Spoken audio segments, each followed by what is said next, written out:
Today is a new series that I'm going to begin here. This series about electronic engines which are used on board as main propulsion machineries. The first discussion will be focusing on MAN BMW ME engines. As a start, let's take a quick look into the engine designation. So the engine designation, it represents the type and some other details or facts regarding to that engine series. When you see engine series, it is looks like 6S70 ME or MEC, MEB 7.1 G1 T2. First digit is the number of cylinders, and the second digit is the stroke to bore ratio. That means piston diameter to stroke ratio from TDC to BDC, the total travel. And the third one is the diameter of piston in centimeters. Fourth one is the engine program series that is relevant to engine maker. And the concept, whether it is electronic engine or camshaft control, is represented by this letter. If it is E, which means electronic engines, and if it is C, it is camshaft control. And the next thing, it is B or C. B means that the exhaust valve of that engine are controlled by camshaft. If it is C, means it's a compact engine. We know that MEC, MEB series there, MCC series also there. And then the next thing is mark number. That's also relevant to the manufacturer and also the version number. The fuel injection concept is the next. That means if that the engine is compatible with GI or dual fuel or gas injection, in that case that they use this notation. And the last one is the emission regulation and which category of this tier that the engine is belongs, that it represents here, tier 1, tier 2, tier 3. That comes from the IMO. Okay, now it's time to see what are the component which removes from MC or which modifies from the engine, MC engines when we transfer into or moving into ME engines. Especially that the chain drive, that it has a major revision or major modification, including chain wheel, chain box frame, and there is no camshaft. Especially I'm talking about MEC series. So both the exhaust valve and the fuel pumps or fuel booster controlled by electronic control system, ECUs, right? So the camshaft is omitted. Fuel pumps and the exhaust valve roller guides arrangements removed. Then the fuel pumps modified into fuel booster. There is no fuel pump. We call it as fuel booster. The exhaust valve also modified to have a feedback for the exhaust valve travel. And the exhaust valve actuator, it also same like fuel booster. It's modified from the previous design. So they omitted the previous exhaust valve actuator. The starting air distributor, there is no starting air distributor separately provided for ME engines because the distributor part, okay, I will discuss this thing in the whenever we discussing the pneumatic maneuvering system related to ME engine. And the regulating shaft, there is no requirement of a regulating shaft to control the fuel racks, fuel pumps quantity. So in that case, that part also omitted. The mechanical lubricator omitted and alpha lubricator is bring into the scenario. The last one is local control stand or emergency maneuvering station that they have modified with much softer or electronic involvement. So there is no that moving handle or what we call the fuel regulating wheel and the con clutch arrangement. Okay, next let's see what are the new components or the system they have integrated into ME engines. They have introduced a hydraulic power supply system. There are few pumps Usually you can find two electrical driven standby pumps as well as 3 or 5 engine driven hydraulic pumps, which consumes the system or not consume, which use the system lubrication oil or the sump oil, and to pressurize that oil to 200 bar in older engines, and modern engines they use 300 bar. This hydraulic oil they use to control the main engine equipments or components like fuel booster or your exhaust valve actuator. The next one is HCU, hydraulic cylinder unit. Okay, this one is the HPS, hydraulic power supply system. It consists the pipeline layout also, right? Hydraulic cylinder unit is mounted on the top of the engine, mostly at the camshaft side, and it is consist of fuel oil booster, which act as a fuel pump, and the exhaust valve actuator. Then the each cylinder oil lubricator and FIVA valves and some of the accumulators and many valves. Then the engine control system, that is a major change in this ME engine.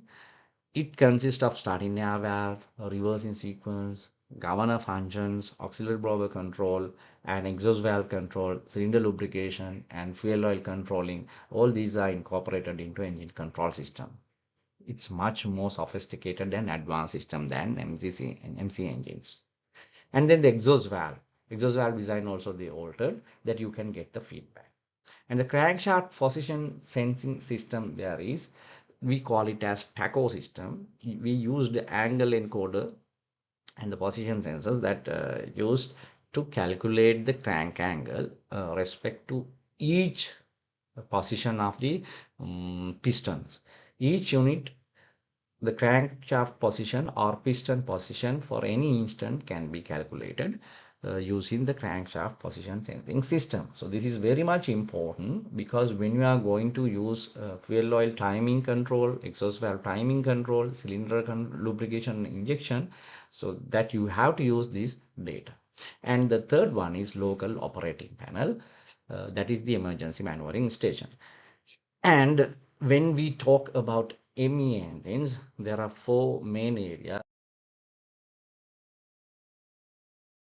that control system, tacho system, performances, and pneumatic maneuvering system.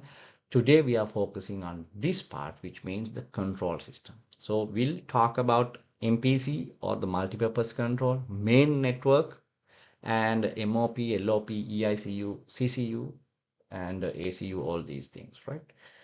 The first is the layout. This is the most important part. So then you can get a rough idea how this system works. We have control station on bridge console, as well as the port and starboard wing controls. And then we have ECR, engine control room. It consists some components of this system, and then at the local side by the engine sides, right? This is the main arrangement. So the bridge panel is there, it giving signals to, there are two blocks here, EICU-A and EICU-B. What all these are, we'll be discussing. And in engine room, that you will get main operating panels, two main operating panels. These are the interface devices. So the engineers can communicate with the engine control system. They can alter the settings, they can monitor the setting, they can see the alarms and acknowledge the alarms. All these function can be carried out by MOPs. This is the MOP, the view, how it physical appearance. And this is just a computer, like one is like a normal computer and other one is like industrial model, and both are provided with touch screen. And the main thing is that one is provided as a redundancy. EICU, actually these blocks are the interface. Interface means from the bridge maneuvering system, remote control system, safety system, the other third party control systems, that in the communication maintained by this EICU A and B. There are two for redundancy, and there are easy use. A and ECU B. These are the major components which controls the engine control and the fuel injection and the exhaust valve time and the start in air sequence and all these things. These two can be controlled by your emergency control station or the local control station, as well as that normally in auto mode it controlled by EICU A and EICU B. All these are communicated each other using these two networks. There are two networks, both are similar, network A and network B. Here what the protocol that they have used is CAN bus. The CAN bus, there are two networks for redundancy. If one network fails, that the other network will maintain the engine operation. And then from the engine control units A and B, that will control three ACUs, auxiliary control units, and cylinder control units, which mounted on the engine sides. Each unit has its own CCU. So if there is n number of cylinders, that you will get n number of CCUs. All these ACU, CCU, ECU, ECU A and B, EICU A, EICU B, all of these are multi-purpose controller. So they are like your CPU of the computer. It consists of CPU, memories, and many other functions. So this is the basic layout. Now let's move to have a quick recap. So the MOP is the engineer's interface or human machine interface. EICU, this is the interface that make the connection between other control system like a remote control system, safety system, and alarm system.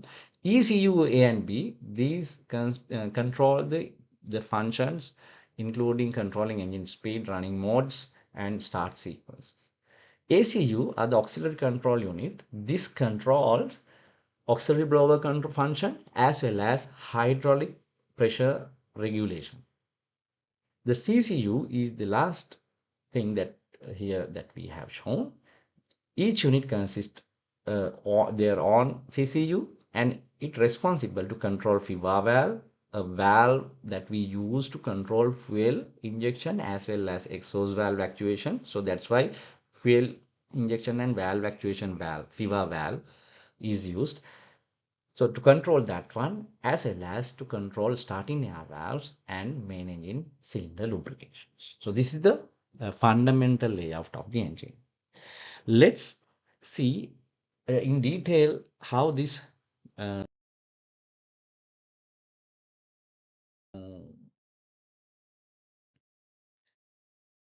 system looks like in a much more sophisticated way. So this part that you have familiarized already, I have explained.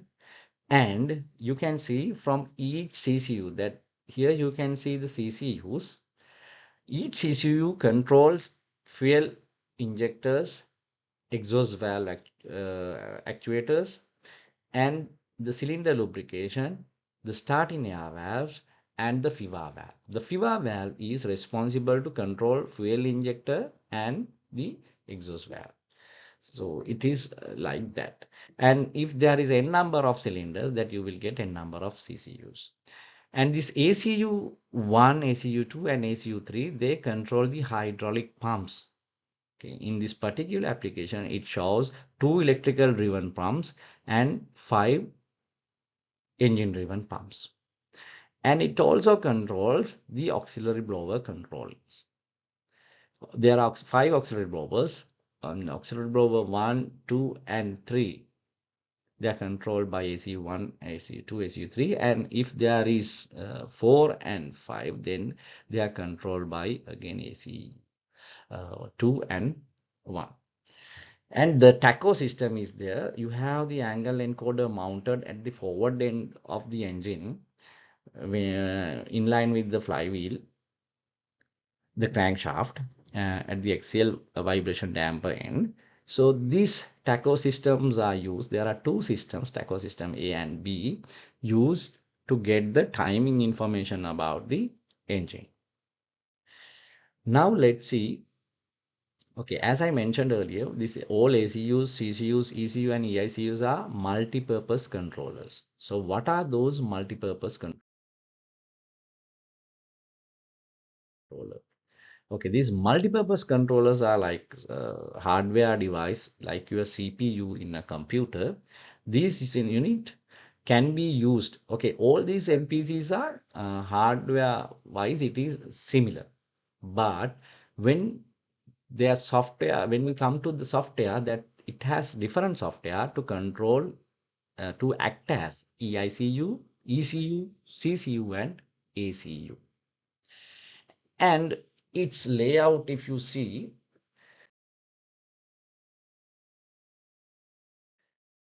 it's something like that.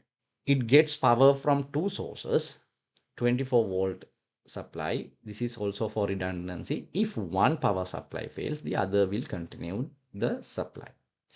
And it is supply via a 16 amps breaker. Then this multipurpose controller, it has inputs and outputs. Inputs may consist of voltage inputs, current inputs, or tacho pulse inputs. The output to control valves or control some actuators or any converter. And all these multipurpose controllers are connected to network A and network B to communicate with other MPCs. So which MPC represent the which position is dictated by this key plug, the key plug. The key plug means a dongle that you can see in my next slides that I will show you. This key plug you have to connect to each MPC controller, so that MPC controller will become EICU or ECU or ACU, whatever, depending on this key or the dongle address. So any multipurpose controller can be fixed at any location on the network, but you have to connect the correct key. So this connect, after connecting the key, that the MPC has to reprogram. So it is very simple procedure. It takes around 15 to 20 minutes. Then that multipurpose controller will act as the duties, or it will take over the duties for that particular position to act as EICU or ECU, or maybe as CCU or ACU. And there is serial communication provided, so you can communicate with other third party or interfaces like remote control system and bridge control system, or else the safety system.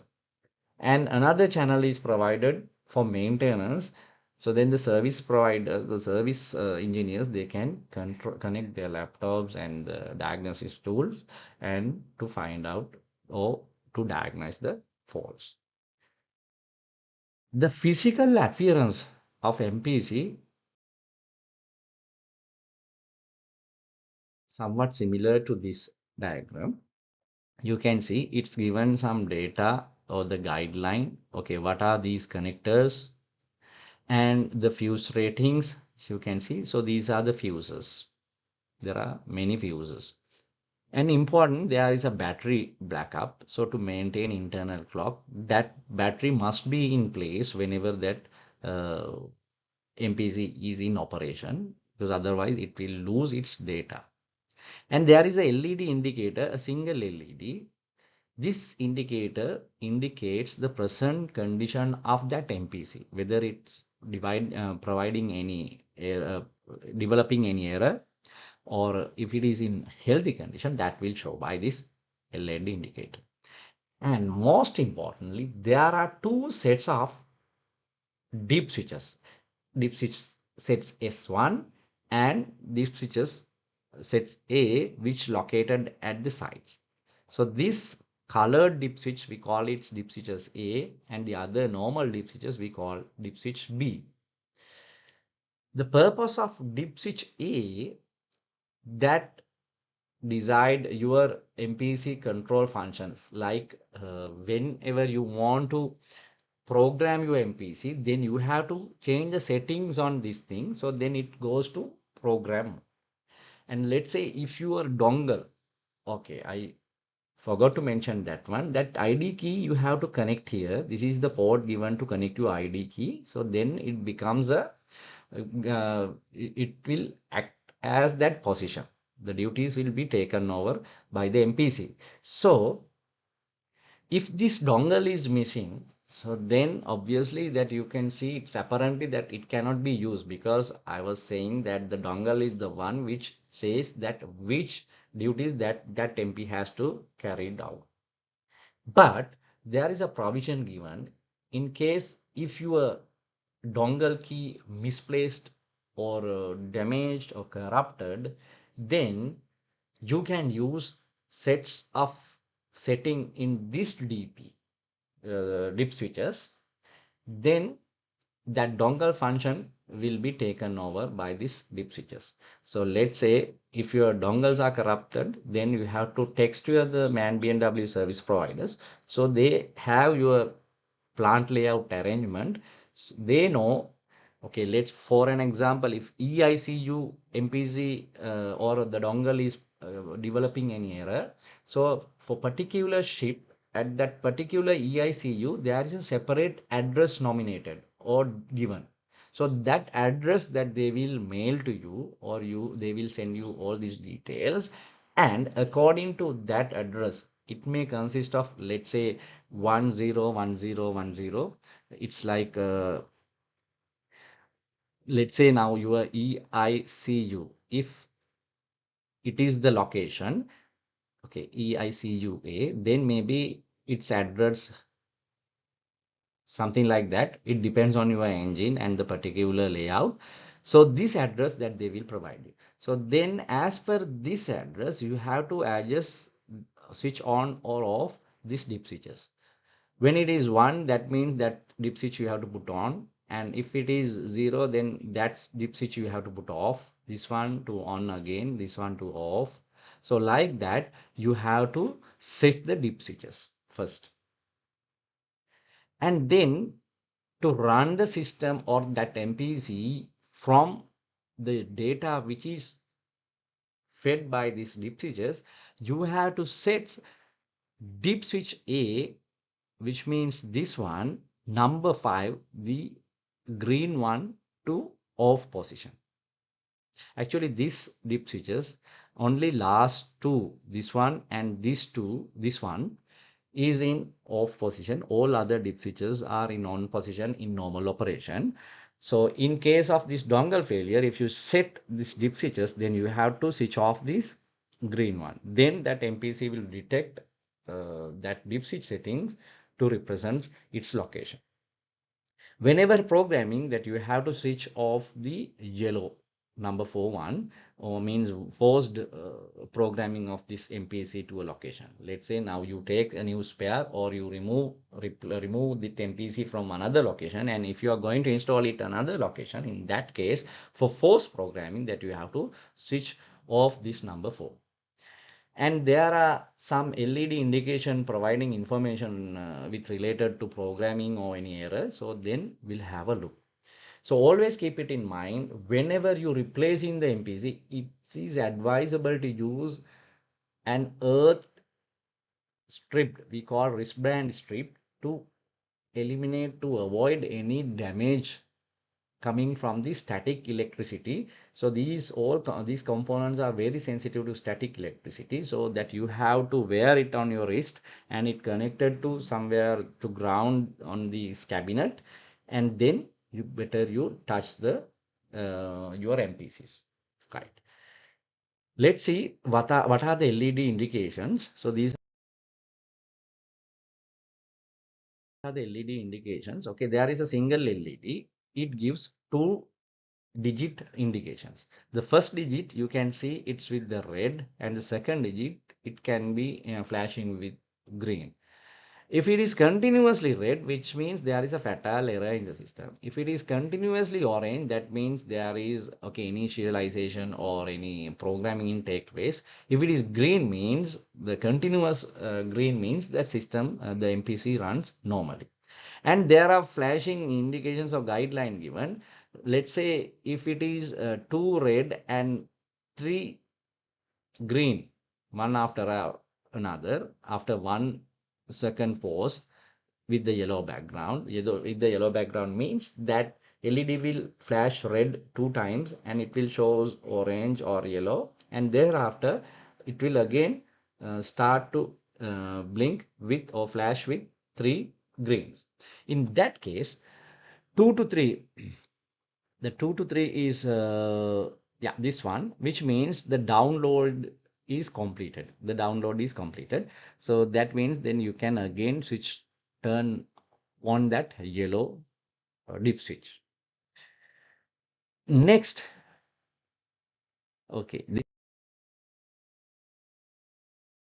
is a much closer look of this one. So all the dip switches in S1 or the B is normally kept off because the dongle is used for the operation or identify the node. The node means as the network system that we used is CAN bus control, each MPC where that you connect, we call it as a node. Even the MOPs or LOP, whatever, the control network station, if you connect different devices, the point where that device connect is we call as a node. So the node is identified by a dongle. If the dongle is not present, that the node identification or address can be fed through a dip switch. And yeah, this is the close view of that colored this thing. And the left hand side, this diagram shows how this your EICU or one of MPC is connected in the IP66 cabinet. Then there are two designs of MPC, MPC10 and MPC, normal MPC.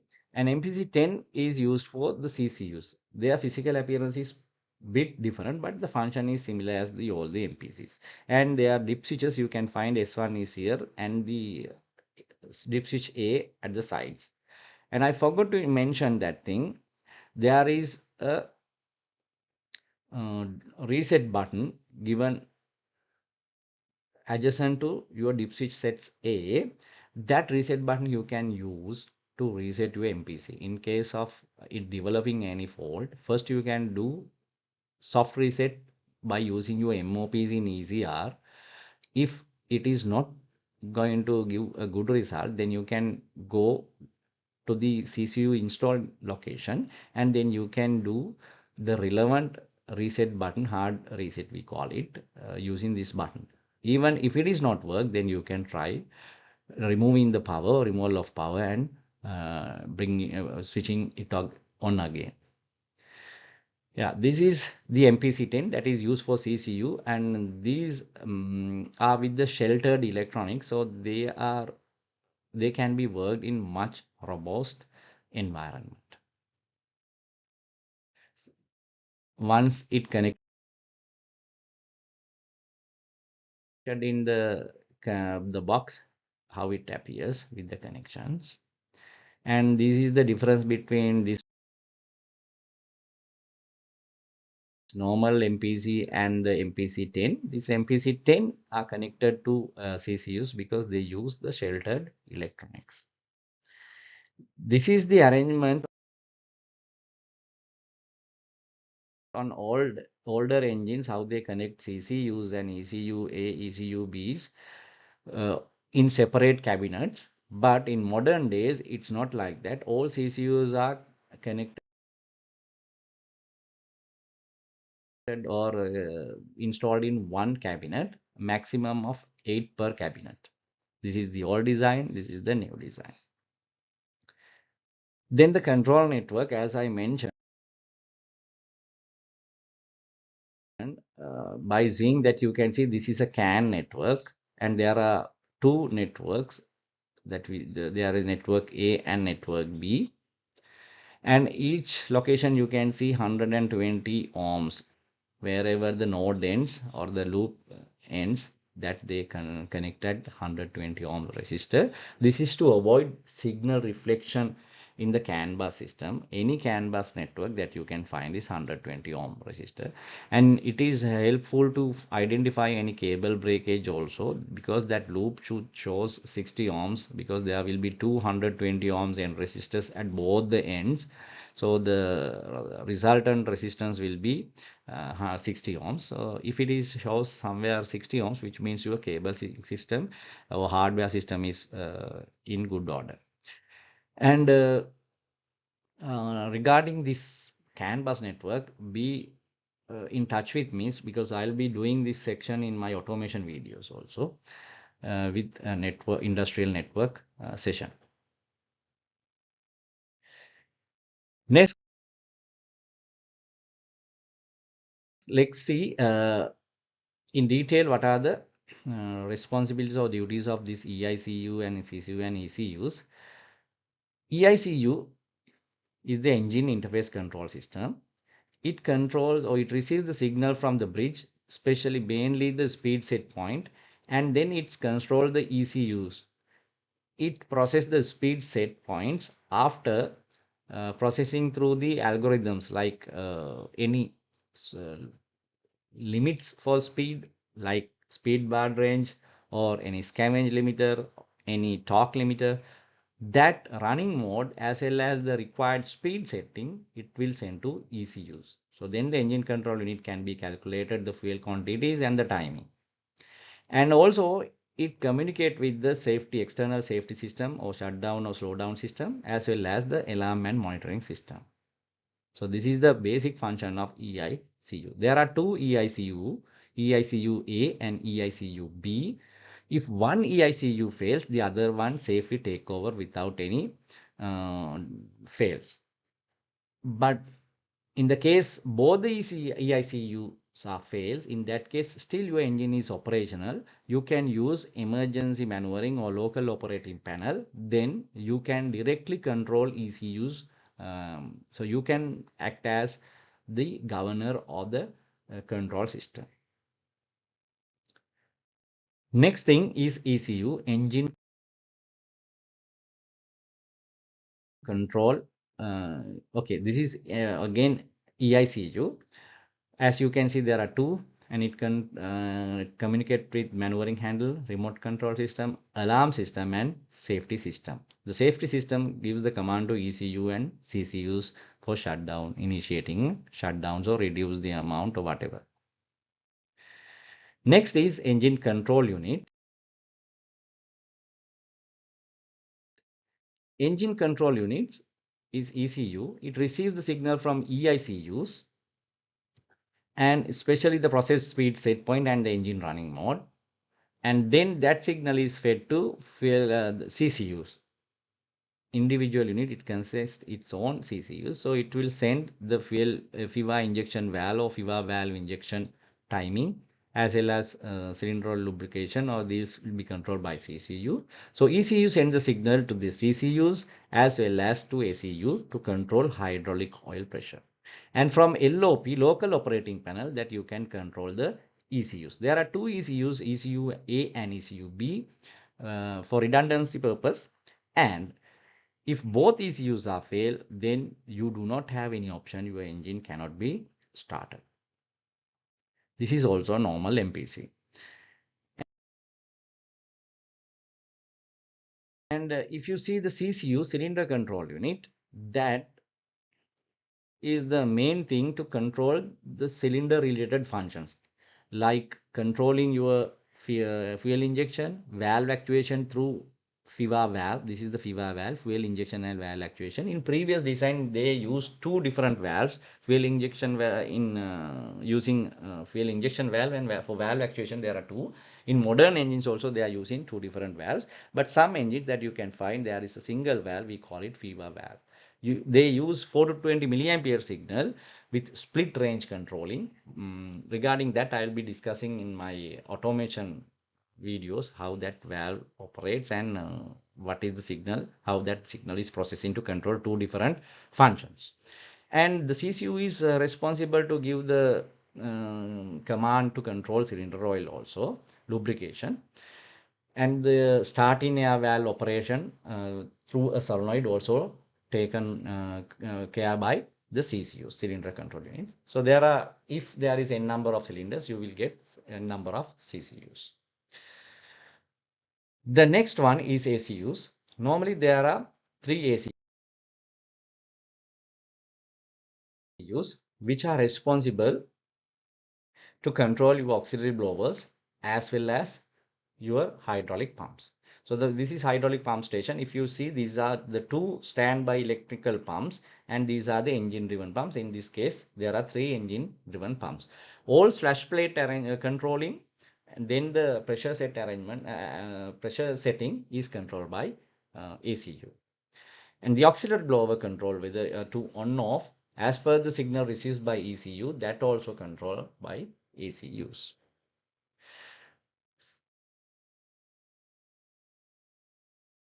So this is how it's, if it is in auto mode, the auxiliary blowers, they will cut in at 0.4 pressure and 0.7 that will be cut out. So these are the functions performed by ECU, and they will control the auxiliary blowers and hydraulic pumps too. So in case of that, there are 5 attached pumps.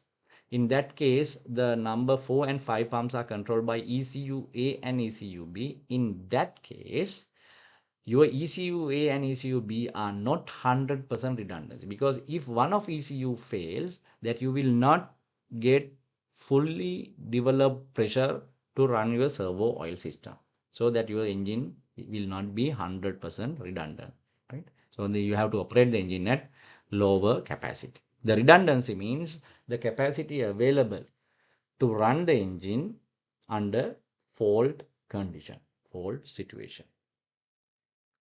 And then the MOP, main operating panel, this is the main device, or this is a just simply CPU. There are two CPUs, MOP A and MOP B. Both consist displays with the touchscreen, and MOP B is provided with the keyboard and the trackball system, and the other one also can be supplied with the trackball system. MOP, that you can control the starting engine, starting the HPS pumps, and applying limiters to limit the Pmax, to control the exhaust valve timing. All these functions can be carried out from this main operating panel. So there are two in ECR, and normally this can be locked, so then only the engineers can touch, or the responsible persons can be touched, whatever the settings. Different level of security level is provided, so the chief can access the chief limiter, so he can control the fuel limits also, and you can see all the alarms which related to engine system and the sequence also. And if there is any problem, then you can download the dump, which means if there is any event history that you can download, like HCU event history and alarm event history, that you can download into a pen drive, connecting a pen drive to MOPB or MOPA. Normally MOPB is connected to any other network like COCO, CDS or PMI for diagnosing, and MOPA is isolated to connected to any network to prevent or as a protection to avoid any threat. And the next one is the local maneuvering station, or the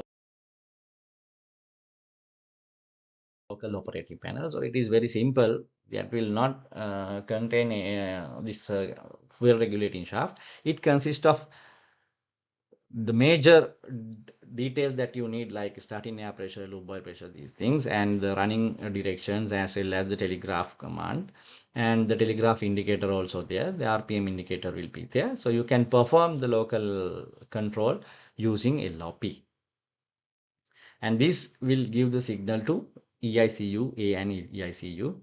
And there is a function that you can take over the control, force takeover command, which means you don't want to wait except from bridge or ECR. Just you press this force takeover command, then you can control the engine at local control station in case of emergency. So this is all about a main engine control system. So stay tuned with me. So then we can go to the next session, like fuel injection control system, as well as the exhaust valve actuation system and the hydraulic pressure system. I'll be giving you many details, and if you have any doubts or any improvements to be made, that you can comment on the session. And thank you for being with me. See you on next video.